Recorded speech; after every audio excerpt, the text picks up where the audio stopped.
Émotionnel ou rationnel, en accord ou à l'opposé. Les rencontres de l'heure.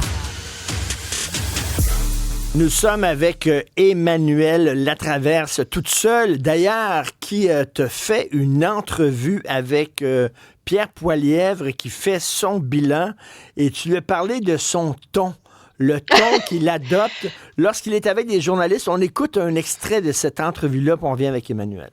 Je pense qu'on est devenu trop poli et la politesse est devenue excessive et ça cause des problèmes. On est très poli avec les politiciens.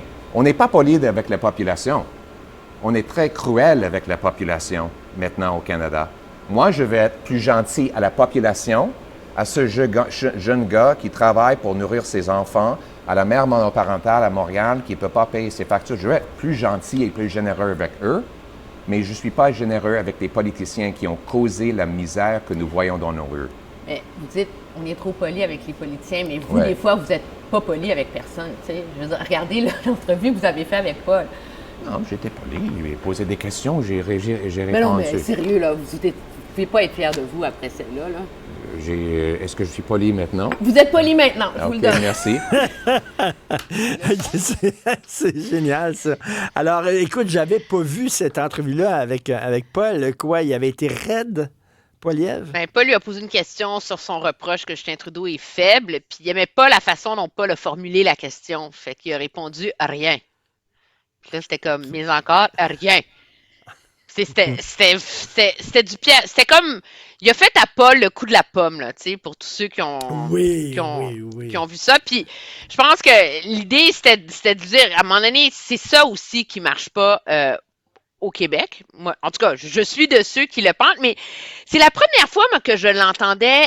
J'ai trouvé ça intéressant parce que au-delà de son accrochage avec Paul, puis tu sais, on ne fera pas son procès, les gens décideront, mais c'est la première fois qu'il expliquait pourquoi, comme politicien, il refuse de respecter les espèces de codes politiques que tout le monde respecte, tu sais, sur le fait d'être poli, d'être gentil, tu sais, pourquoi il est si vindicatif, pourquoi il se permet d'être si abrasif, de traiter la mairesse de Montréal d'incompétent, de traiter Justin Trudeau de cinglé, puis on voit qu'il l'assume. Je pense que la grosse différence dans cette entrevue-là, c'est qu'il l'explique sur un ton beaucoup plus posé. Tu sais. Puis c'est peut-être ça qui fait qu'on le comprend davantage. Mais essentiellement, son argument, c'est de dire « Je suis la voix de la colère de la population qui en a ras-le-bol. » Des politiciens qui pigent dans le plat de bonbons puis qui n'ont pas à subir les conséquences de leurs mauvaises décisions. Emmanuel, il a vraiment tiré les leçons des deux victoires de Donald Trump. Donald Trump, c'est ça qu'il dit, là, oui, je vais être grossier, comme tu l'as dit hier, oui, je vais être grossier, oui, je vais être raide,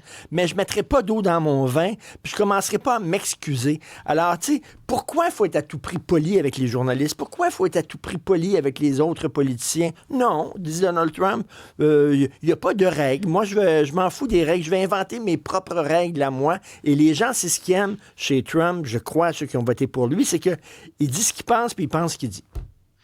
Oui, ce qui est intéressant, c'est qu'on fait souvent la comparaison entre Poilievre et Trump sur le ton, sur le fait d'être complètement imperméable à la critique à ce sujet-là et sur le fait qu'il y a comme un discours politique articulé autour, tu sais, c'est des slogans simples, construire les maisons, réparer le budget, baisser les impôts, stopper le crime, tu sais, le Canada d'abord, la souveraineté de votre portefeuille, etc.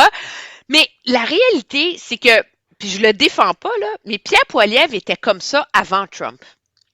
Okay. Ah ouais. Mais le fait que ça a fonctionné avec Trump aux États-Unis et le fait que ça ait fonctionné une deuxième fois encore mieux, là, parce que tu sais, entre 2016 puis 2020, en 2024, on en parlait plus tôt cette semaine. Moi, je pense qu'il y a eu un changement dans la population. Je pense que c'est ce qui fait qu'il s'assume davantage sur ce front-là. Mais en tout cas, j'invite les gens à l'écouter parce que ce qui est très clair et qui ressort de l'entrevue, c'est que alors que Monsieur Harper pour comparer un ancien premier ministre conservateur, avait une approche des petits pas, hein, pour réduire la taille du gouvernement et pour amener un agenda de centre-droite, en vérité, là, au Canada. C'est très clair que Pierre Poilievre, lui, n'est pas dans cette stratégie des petits pas. Son message, il est très clair, c'est réduire la taille du gouvernement, baisser la fonction publique, laisser tomber la lourdeur des programmes. Il parle même de couper le BS social des entreprises. La formule n'est pas la mienne, là, c'est la sienne, parce qu'à un moment donné, c'est pas à des politiciens de décider qui sont les gagnants et les perdants.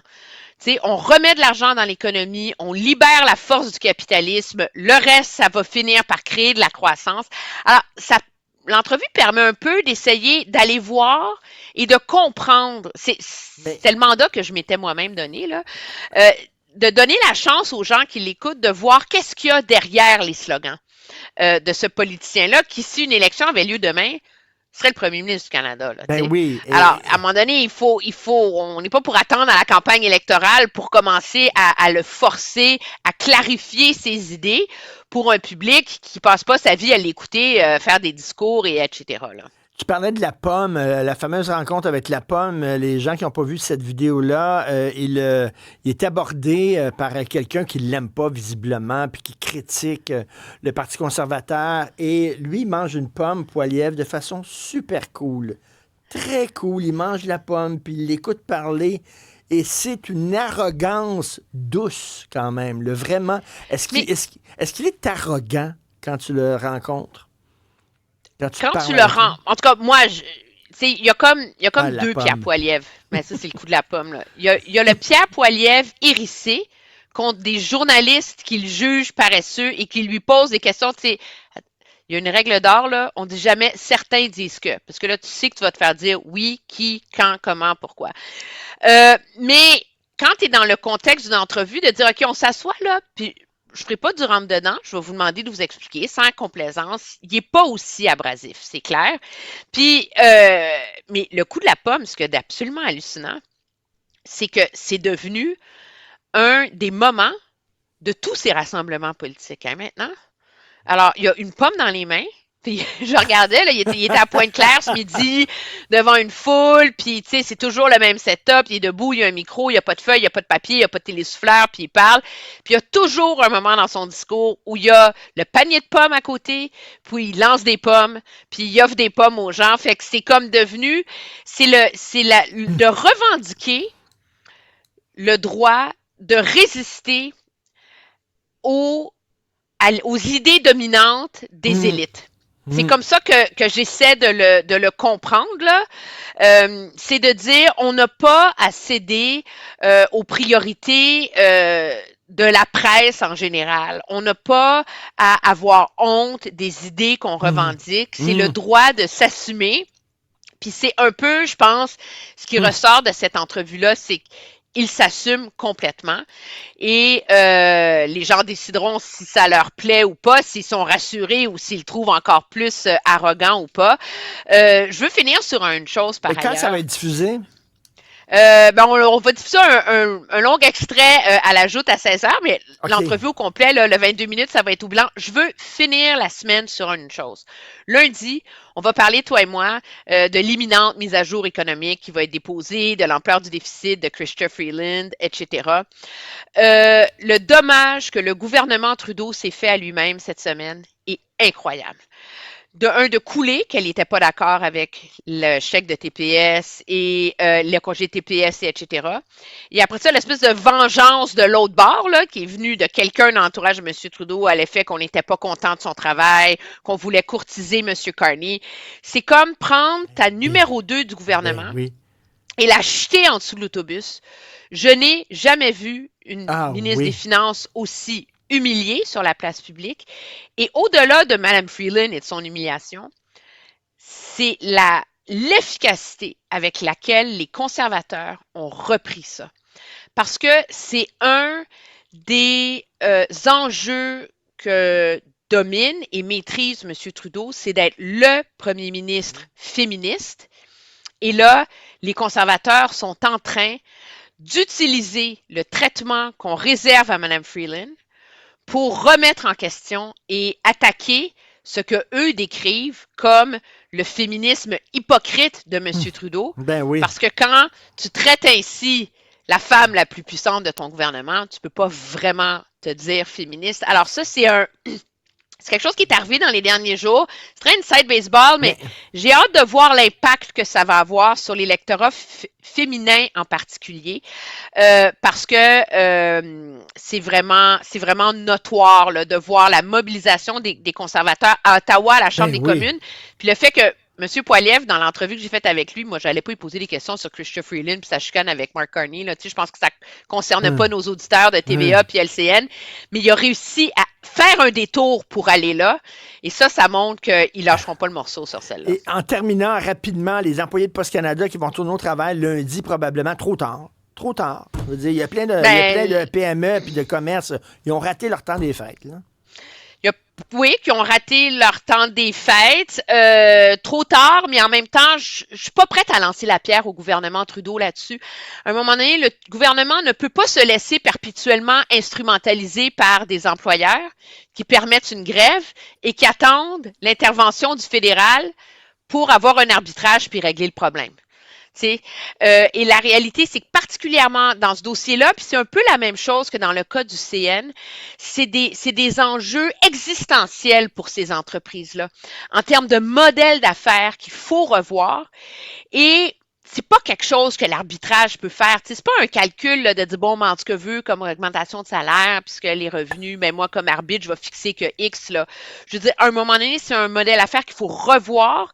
C'est très difficile à faire. Et donc, le gouvernement a un peu raison de dire aux partis, écoutez les amis, là, arrangez-vous, trouvez-la la solution, mais je ne vais pas vous donner, un passe-égo et récolter 200 $, quelqu'un d'autre va les régler vos problèmes. Oui, mais c'était dans une période névralgique en maudit pour beaucoup de gens, pour beaucoup de commerces, là, oui, mais il n'y a pas 1000 outils que le gouvernement peut faire, parce que là, ce qu'il va faire, c'est qu'il demande au Conseil des relations industrielles de prolonger la convention collective et de forcer une négociation. Pour pouvoir faire cette démarche-là et convaincre le Conseil des relations industrielles, il faut qu'il puisse être capable de dire au Conseil des relations industrielles, écoutez, il n'y en aura pas d'entente. On a tout essayé. Ils ne sont pas capables de s'entendre. Alors, je vous demande d'intervenir. Alors, ils ne pouvaient pas faire ça il y a une semaine ou 10 jours ou il y a 2 semaines. Et c'est là que c'est sûr que le mal est fait, mais je pense que c'est le genre de situation où, objectivement, il n'y en a pas de solution magique. Merci beaucoup, Emmanuel. Merci. Joyeuses fêtes. Joyeuses fêtes à toi aussi. Merci. Hâte de te retrouver en janvier. Au revoir. Merci. Bye.